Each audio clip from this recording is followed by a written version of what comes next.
ჩემი ხმა ისმის? საუბრობ თანასწორობაზე, მრავალფეროვნებაზე, ჩემს უფლებებზე, გამოწველებებზე და რეალობაზე, რომელშიც ვცხოვრობთ. Hello everyone, this is Anna and welcome to the last episode of this series. Today we have a special guest, Mariam, who is an environment and climate expert, and today we will be discussing the systemic challenges and gaps that exist in managing the climate crisis in Georgia based on the research that Mariam has conducted for WCF Georgia, which also aim to study how the recent disasters affected eco-migrant women. Welcome, Mariam. Thank you, Anna, for inviting me. But of course, many thanks for this opportunity to conduct this research, which also helped me to empower myself to keep working in this field and also learn more about these topics, what we are going to talk right now. Of course, Mariam, we are so happy to have you here today. My first question would be, what challenges does Georgia face today in terms of climate crisis management? First of all, I can say that tackling climate crisis is not a priority for our country yet, unfortunately. And we don't see that climate change management is a part of systemic planning in Georgia. So this means that we don't see responses to the climate crisis are integrated in sectoral policies. We have climate action plan and the strategy. However, they are mostly focused on the mitigation, and my feeling is that dealing with climate change in Georgia is understood as a technocratic solution, not as the social or economic or political. And the result of it is that we don't have national adaptation yet in Georgia. So there is not a systemic view how Georgia is gonna address all these impacts. However, we have this low emissions development strategy for 2050, which sets ambitious targets. However, again, it's mostly about mitigation, and the adaptation and loss and damage parts are missing, which is one of the reasons why this crisis is already affecting many in Georgia, especially those who are the most vulnerable to different types of crisis, so including the climate crisis. And can you tell us a little bit more, how are the current climate processes in Georgia related to the international processes? I will start emphasizing how climate crisis affects Georgia. And recently we had disasters in Georgia a few weeks ago. And I always have this quote from one geologist who said that in past, like in February, it mostly avalanches that Georgia experienced. But this year we experienced also landslides, which is really unusual for Georgia. This illustrates how climate is changing and activates seismic processes in Georgia. On the other hand, it also shows lack of preparedness of our country to deal with all these processes happening in high mountains of Georgia, but not only there. So we see these processes are getting more and more problematic. However, how to respond to it and also ensure preventive measures are still lacking. We have a fourth national communication document to the UNFCCC, which emphasizes all these vulnerabilities of Georgia and different groups and geographic areas to climate change. So in general, the data might be problematic, but in this regard, we have already sufficient data in case of existing political will to address it. And related to international processes, we know mostly adaptation is still also problematic at international level, not only in Georgia. However, there are some developments also in terms of loss and damage negotiations on this component. And we also heard from the last COP and the previous COP that countries were negotiating a lot, and there were pledges made to establish a loss and damage fund. But in Georgia, this term is really rarely used.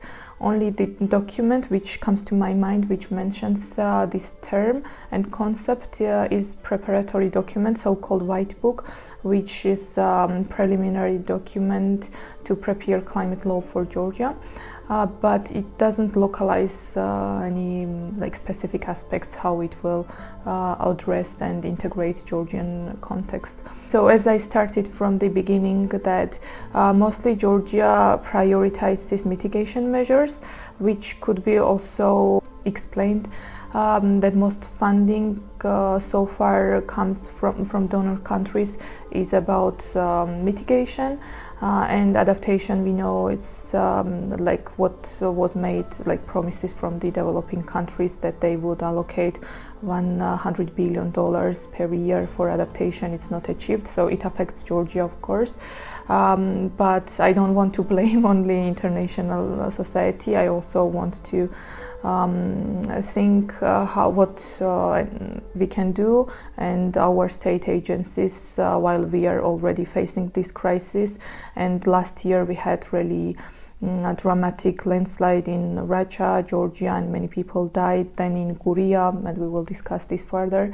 But I want to see that state agencies feel this process and wants to prevent in future, and which also ties back to international processes. Of course, I understand the country might not have enough resources to tackle this process, and that's why there are international processes also going on around this to mobilize enough resources to help countries like Georgia.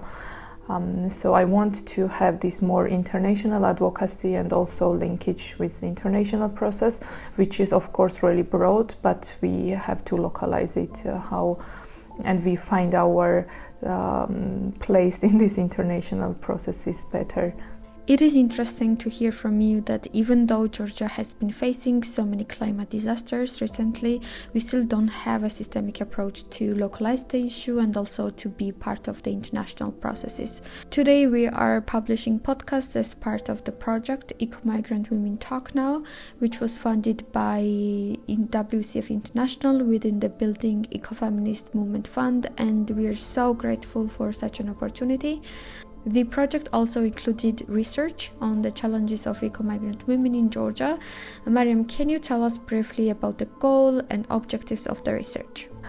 You mentioned the term of eco-migrants, which is a bit ambiguous in Georgian context. At international level, we have climate migrants concept, but in Georgia, we use this term of eco-migrants. However, it's not legal term, unfortunately. So it's we call this to the people who are affected by and in law it's mentioned natural disasters, and which I'm trying to avoid using this natural disasters concept. I prefer to say, if it's necessary, natural and man-made disasters or just disasters.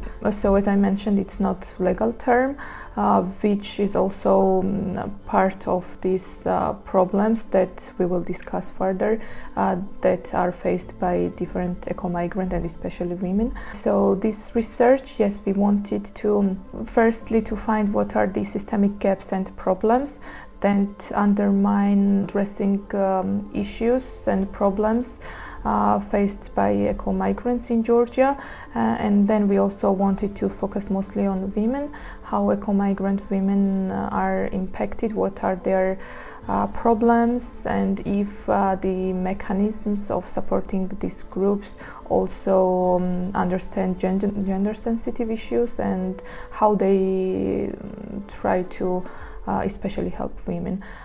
So it has been really interesting working on this topic, because I work on climate change topics since 2019, but in Georgia we don't really come across to eco-migrant issues. However, since this loss and damage concept is getting more and more active, then I always saw the linkage, but we never managed to focus and work as we did now, to find out all these systemic gaps that would then enable us to build our advocacy on. And so it was really interesting. The methodology, I will briefly also mention it. It has been interviews, focus groups or group interviews with eco-migrant women from different areas of Georgia, but mostly we have focused on recently relocated or the women who are about to be relocated due to disasters. We said it would be important because these recent processes show us the existing gaps. However, there have been eco-migrant resettlements past decades, and these people are also still facing different problems. And on the other hand, we also interviewed experts, and to be honest, interviewing representatives of state agencies has been really challenging. However, we also tried to integrate their view or tried to cover these aspects in desk research as well, based on the data what was available publicly. As you mentioned before, the aim of the research was to study the systemic gaps in disaster management in Georgia. Could you share with us some of the gaps that the research revealed? The first question which different experts firstly mentioned was that lack of legalizing the term of eco-migrant and lack of relevant law frameworks or normative acts that would regulate managing this problem. Can you tell us more about what legalizing the term can mean for a better systemic approach to the eco-migrant women or in general to eco-migration in Georgia? Interesting example would be one example that emerged from our research. So I interviewed women from one eco-migrant groups who have been relocated 1990s from currently occupied territory of Georgia. So firstly, these people got eco-migrants and then war happened, so they are also internally displaced people. As this term, eco-migrants, is not legalized, they didn't have legal leverage to demand the state for support, so they found IDP status as a more substantive to fight for their rights. So in the end they achieved that the state granted houses to this group of people. So it's good example that shows that when this term is legalized and there is relevant supportive mechanisms on place, it ensures that it's not enough, of course, but at least people have legal grounds to fight for their rights. But so far, since eco-migrants doesn't have it, it's perceived as a social support from the state to the group, but it doesn't cover to all this group who are eco-migrants. But to be honest, it's really tricky. For example, I tried to adopt more intersectional and broad understanding of the topic. So in many cases, for example, in the areas where there are mining extractive activities going on, so sometimes the state uses this opportunity also to avoid some kind of problematic side effects.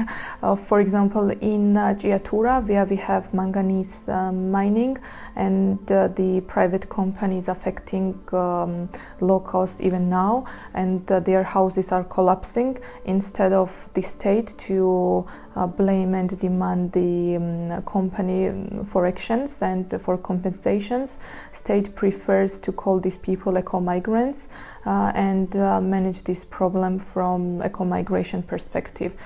However, on the other hand, state doesn't have enough mechanisms. It's only granting houses or covering house rents, but it's not really a developed system how it works. It's not homogeneous system that also is overarching for all eco-migrants. So it's really chaotic, unfortunately, then which causes more and more problems. However, it also causes that the state doesn't have this system which is urgent and helps the households which are in urgent needs of support. So in Gurიაში, for example, we met many women whose families are still living in houses with cracks, so in danger zone, and from this state we see only really slow action, which is not even enough to support like even 10% of eco-migrants we are having in Georgia. 10% is just my assumption, but in general it seems there is high demand. This demand is increasing. However, state doesn't have really substantive mechanisms to help their citizens who are in desperate need of support. Thank you so much, Mariam. And can you tell us more about other systemic gaps that the research revealed? Of course, there are many other problems. One of the problems is lack of gender segregated data and data in general. We can see some kind of numbers are given on the agency which deals with eco-migrant issues, but this is not really representative data of the reality. When I mentioned that I tried to have more systemic approach and like more intersectional, I realized that it's not only eco-migration, it has really intersectionality with developing rural areas. It also comes with housing crisis, and the state doesn't have policy on housing and relocation at all, so it's also in correlation with the granting houses to eco-migrants. And there was another with also protecting the environment. So when we have aggressive exploitation of nature in Georgia, in all parts of the country, it can be mostly mining or also building dams or like destroying environment, then it comes back to the local community who live there, and it's also a matter of environmental justice that we are advocating in the country.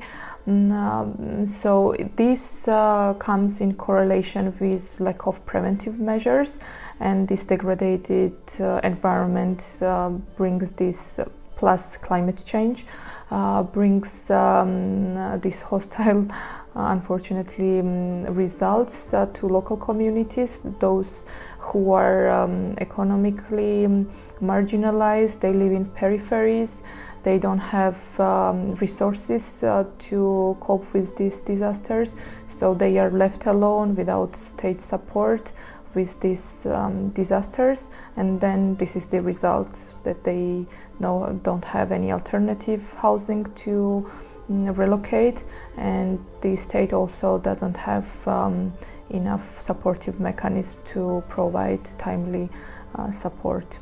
Another systemic gap would be lack of coordination and communication between state agencies, and where is the responsibility line between local government and the central government, and we see managing these disasters are in Georgia conceptualized and managed through emergency situation management.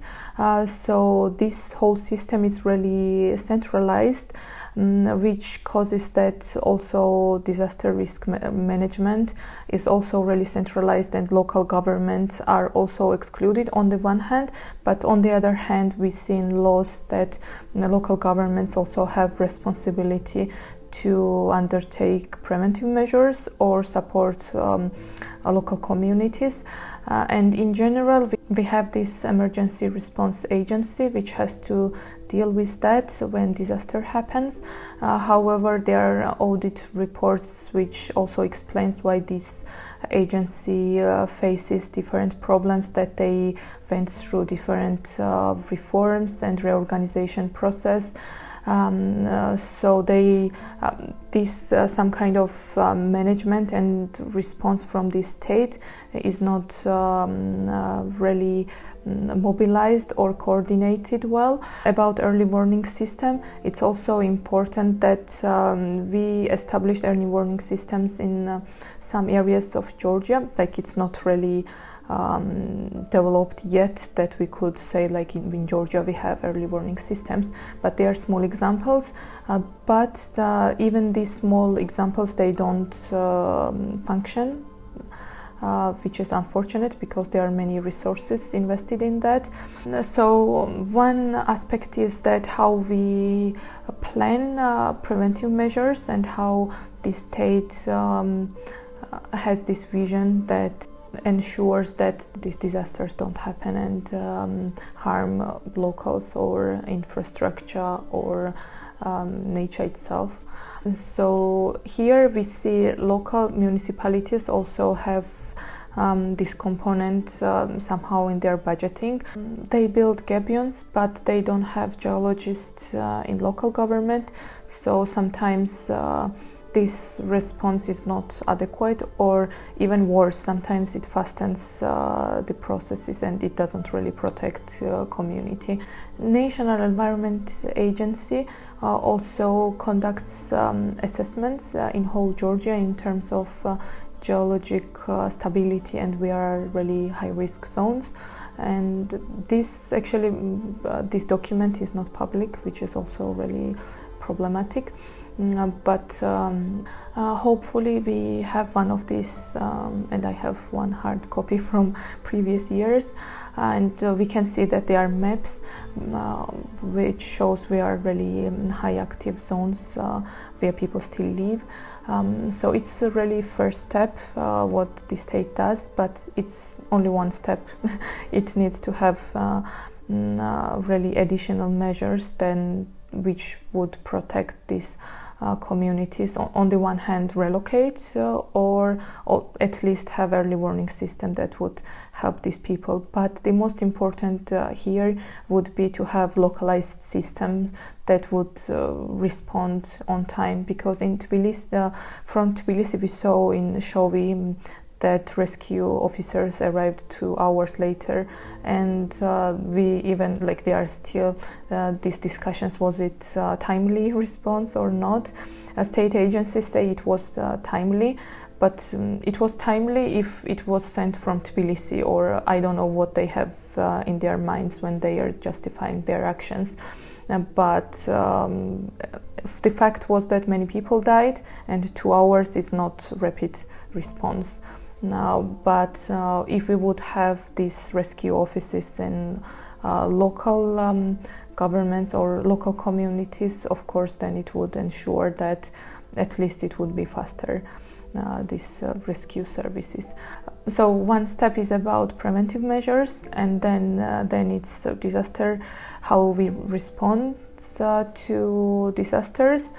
And the third one, I tried to have these stages from my research, and then the third one would be how we manage the eco-migration, how we support and what kind of support do we provide to the households, and especially women who are affected by these disasters.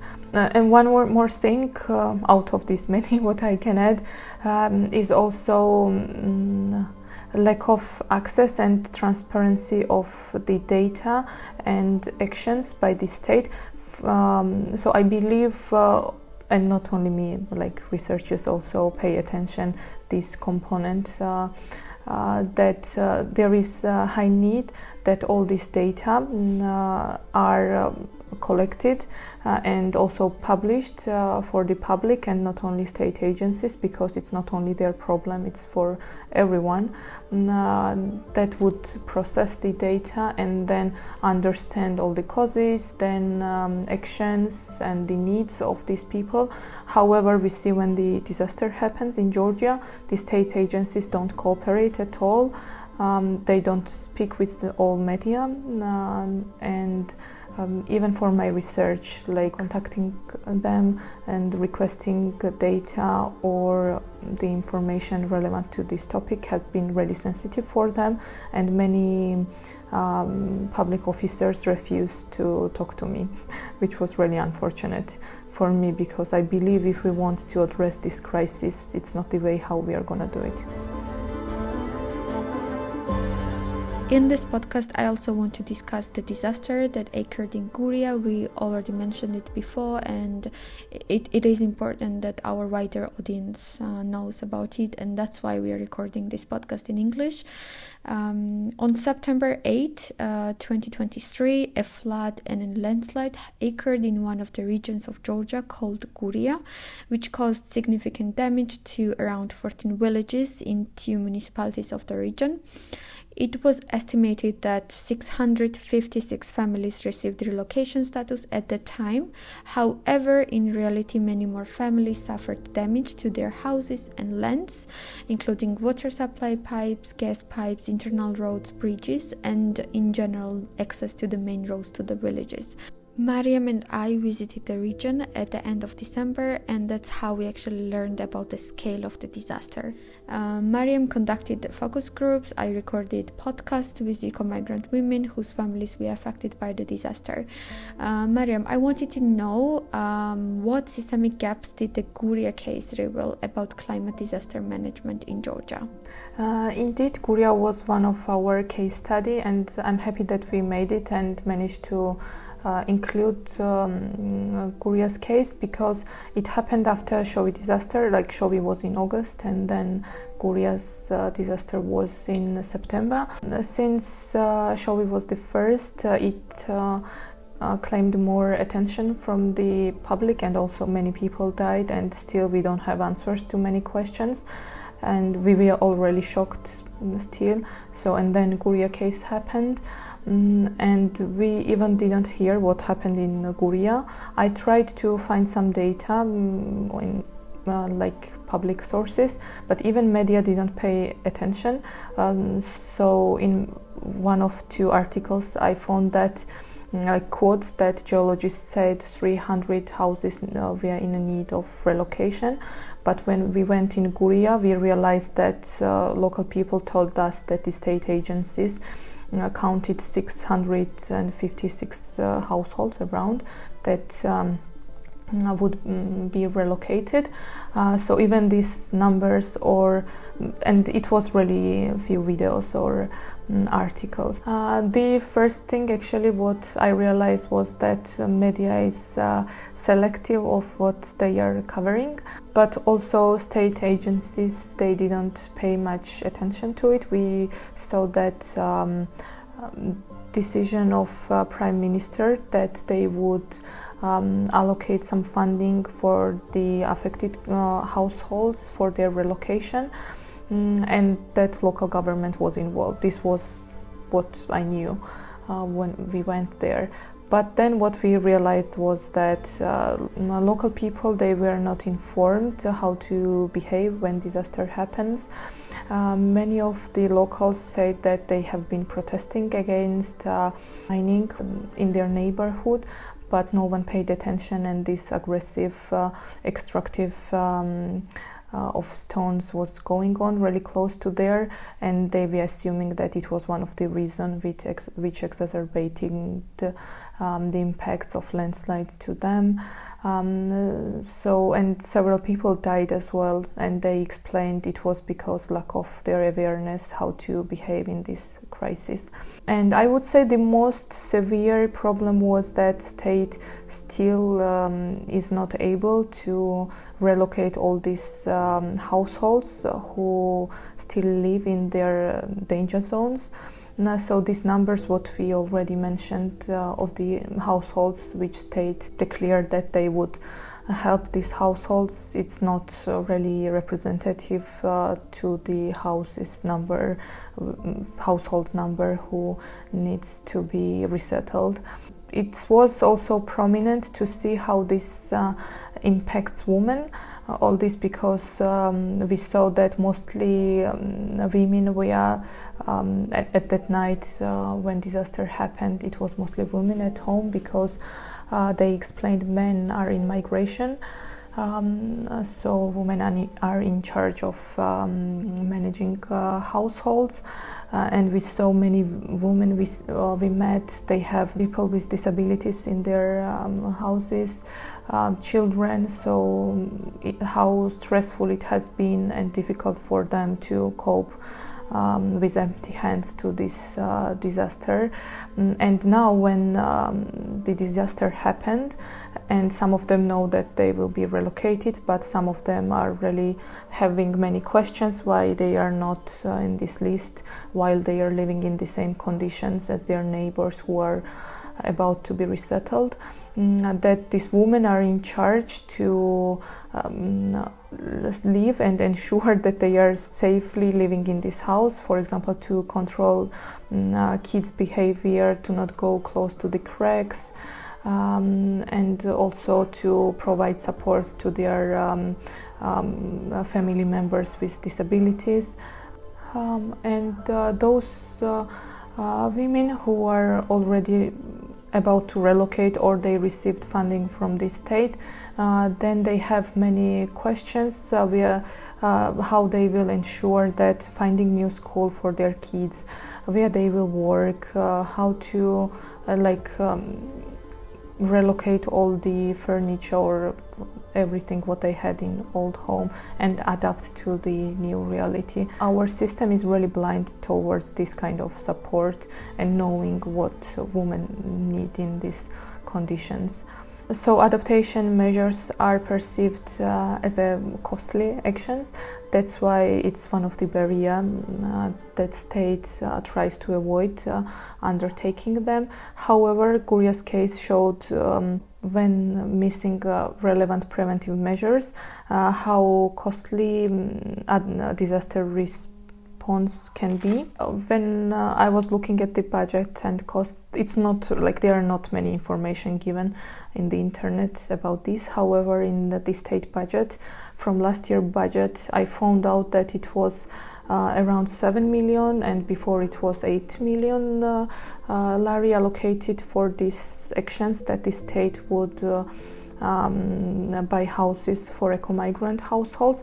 But this year, and I assume it was because of Gurya's disaster, that they increased budget to 23 millions of lari. But actually when I calculated for how many households will it be needed to provide sufficient support, it's not really close to the real needs. Finances, what is believed from the state that would be enough for them, 30,000 or 50,000 lari. While discussing with eco-migrant women, they told me that it's not really enough to purchase a house that is really livable with whole family, especially with kids or people with disabilities. I would like also to add that when we spoke with the local organizations who conducted the research about the needs of the community right after the disaster happened, the research showed that there was no commission created who was supposed to assess the damaging numbers. And it makes even harder for the state to compensate these families and the communities in general. So we don't know how much damage was actually done to the communities after the disaster. Actually, before we move on to another question, I also wanted to hear from you what has been your highlights when we were visiting Guria, because we are coming from different fields, even though your organization and you personally also cover environmental issues, and the same with me. I always try to cover gender aspects in my research or work. However, it was like a bit different than our backgrounds, and I believe it's also interesting to hear your observation, and what did you find really alarming that you didn't know before? I don't believe I had an opportunity before to share publicly how Guria's case has affected me. As a researcher, you are also aware that we must control our emotions throughout the interview, but I must admit that it was really challenging for me to see these women and kids only from the interviewer's perspective. Hearing about their stories, the stories that are still part of their daily lives, but their stories for us, was really emotionally demanding. As a gender researcher who is working for an eco-feminist organization, I found it particularly concerning that the state may remain oblivious and blind to the fact that hundreds of families are at risk and living in danger and despair on a daily basis. Of course, the state should bear the responsibility, but civil society and the media should also play a part in raising awareness of the environmental and climate crisis, and should act accordingly, because at the end of the day, climate change affects all of us. And also I wanted to mention that the way that women took leadership roles and began advocating for the safety of their families also amazed me. Mariam, you already touched upon how climate change and these disasters can affect women, but can you tell us more what role women can play in combating climate change? To respond to this question, I want to mention here my previous research, which has been about assessing women's vulnerability towards climate change in Georgia. And I also tried to find success examples, like seeds that are not really structural yet, but they are really good cases when supported and empowered more, that they have transformational power. For me, and this was prominent also in this research. One of these things was women activism, and all these women I met in eco-migrant groups, which advocacy has been successful, was because of women's activism, and they have been really pulling force of the whole on behalf of the whole community. Even though in Guria or in other cases when disaster recently happened, they are not provided with enough support yet. However, these women are really active, and it's women who speaks up and tries to find their way on behalf of the community. Like in Guria, I forgot to mention that it seems the state is not going to relocate all these households, and there will be many households left in the villages where infrastructure is damaged, and they have kids who need to go to school, and these women also need to travel to the city or backwards, so and work, and it's still also ambiguous how the state is going to rehabilitate this infrastructure, if they will manage it, or it also brings the systemic planning questions, that is it better to relocate all these houses because we know there is landslide still, and we don't know it's active yet or not, or it's better to invest resources in the villages and ensure that the villager is still alive and people have access to basic services from the village. So there are many questions that need to be addressed, and which is also really tied back to eco-migration and climate risk management. So apart from the women activism, another there are also other seeds. One of these is women in different rural areas mobilize and unite, and they establish unions which helps them to have climate resilient agriculture and also income for themselves, and they create really good practices in terms of managing climate resilient agriculture on the one hand, but also mobilization and working together as a community.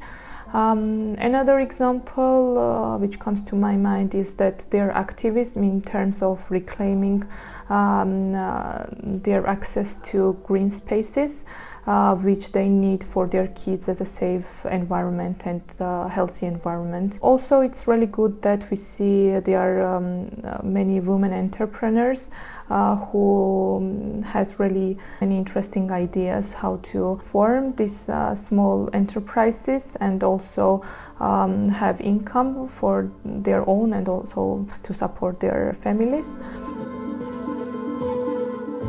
It is important also to let our listeners know that we have started an advocacy campaign. At this point, we are in a close communication with 2 organizations in the region that are doing a lot to help the cause. We are in the early stages of the advocacy campaign, requesting information from the governmental agencies, gathering photos, and establishing contacts with the media to raise awareness of the disaster. And the purpose of this podcast is also to inform the international community about the climate disasters that are occurring in Georgia. But I also want to use this opportunity to share that WCF Georgia will continue the project and new podcast series in the upcoming months. Thanks a lot again to the Building Eco-Feminist Fund. We are able to continue working on advocating for better gender-sensitive climate policies. Within this new project, we will target climate and environmental organizations and conduct trainings how to incorporate gender into their work, but also we plan to create a task force consisting of feminist and environmental organizations so we can push for better climate policies and obviously advocate for Gurye as well. So anyone who would like to help the cause is welcome to join, but actually we will share more about this initiative later. And finally, Mariam, can you share with us what recommendations you can give based on research, what steps the state should take to better manage the environmental and climate crisis in Georgia? So the first recommendation would be enhancing systemic planning of disaster risk reduction and also localizing it and ensuring there are localized mechanisms in different municipalities. And there are already good data we have about these risk zones. So there is really many additional measures to be taken by the state to ensure that these communities are protected and this data is well used. In terms of eco-migration, we said legalizing the term and finding all these supportive measures, especially for women and also other like marginalized groups, vulnerable groups such as women with disabilities or old people who live alone and they don't have enough resources to also survive, but also to prepare against these disasters and so on. The list is really long in terms of, like, when I was working on my research, I realized this list differs in different contexts. So we need to be more aware about all these contexts we need and like sensitivities of this group who lives there. Also, there was old action plan about disasters, which has not been updated since 2020. So we really need it. Even though we had this action plan, many activities has not been even performed, but at least it would help the state to identify the urgent actions. And when I was looking to the activities which were listed in the plan, it was really interesting for me to realize that the state has ambitions. The state is operational and it doesn't have this minimum actions already undertaken to protect their citizens. How the state can be really ambitious, declaring that it protects the right of all the citizens while the state is not really prepared toward these disasters.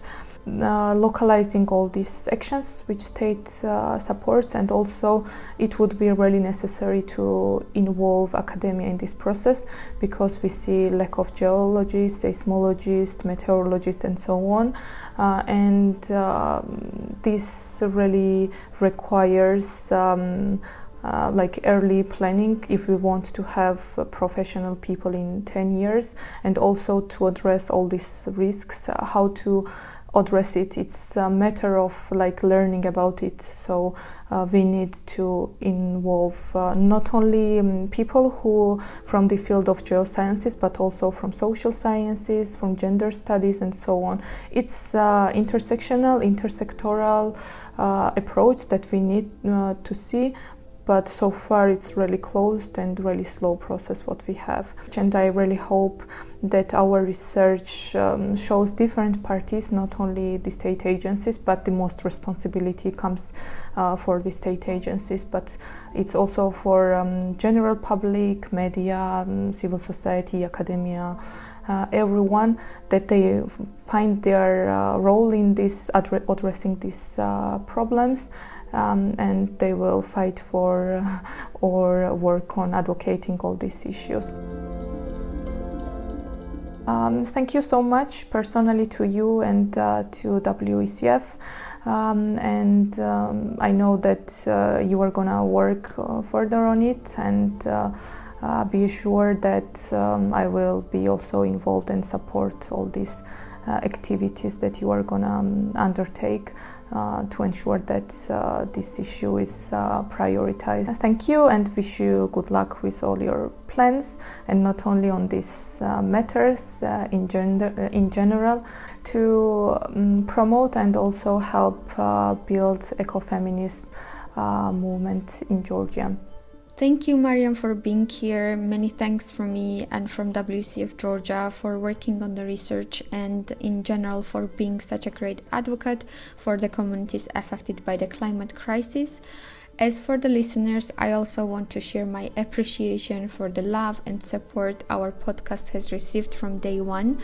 I can promise that we will continue to give a platform to people who need it most. Bye for now, and see you soon.